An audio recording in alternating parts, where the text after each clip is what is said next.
Hey class, I have a question. Should you ask someone, what did you do this weekend? Or what have you done this weekend? How about, have you been to America before? Or did you go to America before? If you're not sure, keep watching and I promise you will understand if you should use the simple past or the present perfect. Let's go.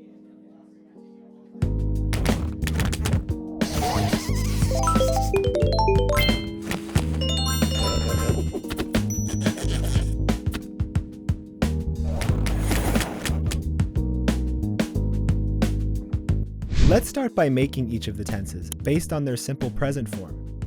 Now, the simple past is, in fact, pretty simple to make. Just change the main verb to its past tense form. The simple tense does not need a helping verb like do, unless it's for emphasis or a negative sentence. If there is a helping verb, then change that to the past and keep the main verb in the present. Now let's learn about the present perfect. To make it, just add have or has as a helping verb before the main verb, and change the main verb to its participle form. Unlike the simple tense, the main verb is now in the participle form. A lot of verbs have the same participle as their simple past, but others look a bit different. These are a few common participle forms that we use a lot in English.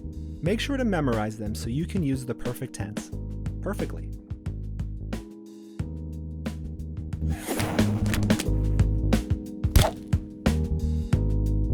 The key word for the simple past is finished. Use it for an action that started in the past and ended in the past. The red box shows the time of the action. This is because the simple past tells us when it happened. The time of the action is understood and allows us to use a finished time word. What's a finished time word? A finished time word is a word or phrase that is specific and has completely ended. Things like days of the week, months, yesterday, and last year are all expressions that show a clear time relative to the present. Do not use relative time words with the present perfect. So why do we use it? Well, the present perfect is for an action that started in the past, but hasn't ended yet. It's an action that is unfinished and continues into the present. These sentences focus a lot on recent events or are for emphasizing when an action started. Because of this, perfect sentences do not express when something happened specifically. You can't use a finished time phrase like yesterday or last month with this tense. This means that we don't know the exact time of the action, just that it started in the past. Okay, so you can't use a relative time word with the perfect tense, but what can you say to show the time of the action? There are many other words that are based on the present, but do not express a time we can measure. Here are some of the time words you can say with the present perfect. Notice how there are no specific words like days of the week or months. That's because the present perfect tense continues into the present. Therefore, they have no specific time.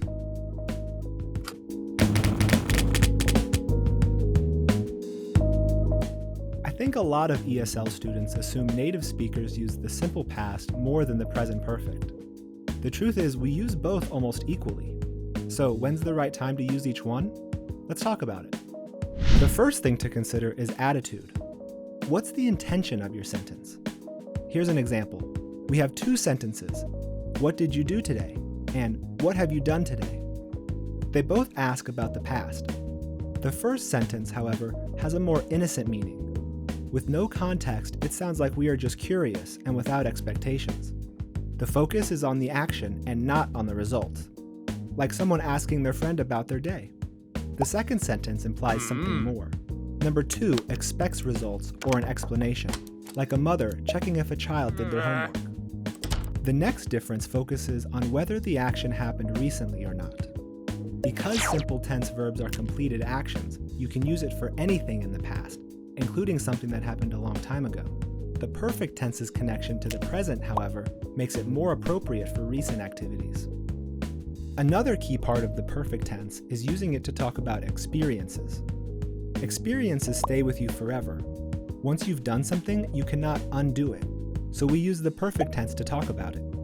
A lot of the time, we start off by using the perfect tense to say we have done something, and when the listener asks a follow-up question, we use the simple past to clarify or add extra information.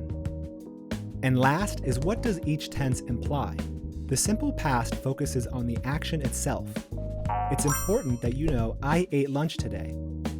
Maybe you asked me about what I did, so I responded with a report of my past actions. One is that I ate something in the afternoon, and the second is that I do not want any more food right now. This is the result of the sentence, which is communicated without adding anything extra.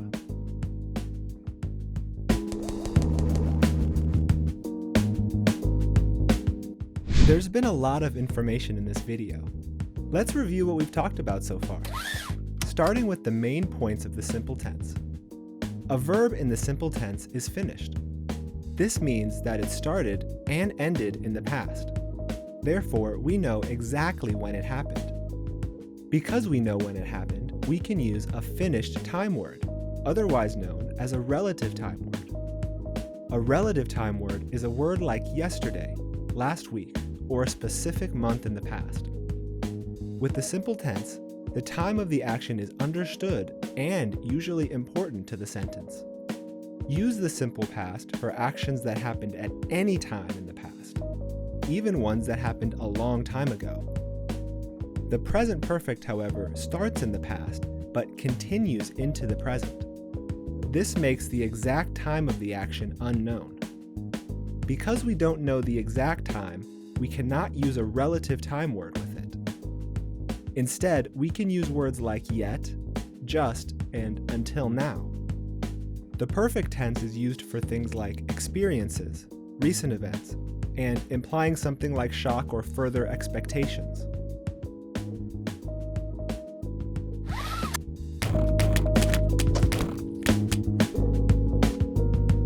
Finally, let's end the video with our favorite activity, a pop quiz.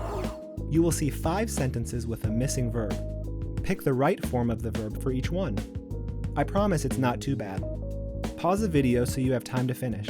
Good luck!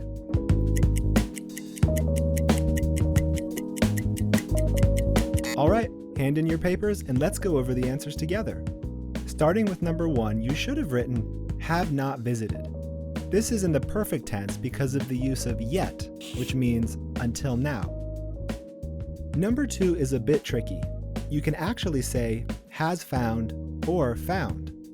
This is because the act of finding something is instant. It begins and ends immediately, which would make found correct. However, finding the watch can also be seen as an experience that goes into the present. There is not enough information in number 2 to make a correct answer. In most cases like this, though, we would use the simple past, so found is the best answer. Number 3 does have a definite answer. The phrase last year puts the verb in a specific time that has ended. Therefore, the answer is traveled. Next, number 4 has the word yesterday, which is a relative time word. And if a sentence has a relative time word, then the sentence should be the simple past, which is played. For number 5, we have a phrase in the front of the sentence that is unfinished. An unfinished sentence goes into the present, making the answer has not missed. That's it for today. I hope I could clear up any confusion you might have had about the past simple and present perfect. I will admit they can be pretty tricky. Just keep practicing and review this video when you need a refresher. If I helped you at all today, hit the like button so I know I did a good job. You can also subscribe and click the bell icon to find out when a new video is posted. That's it for now. Class dismissed.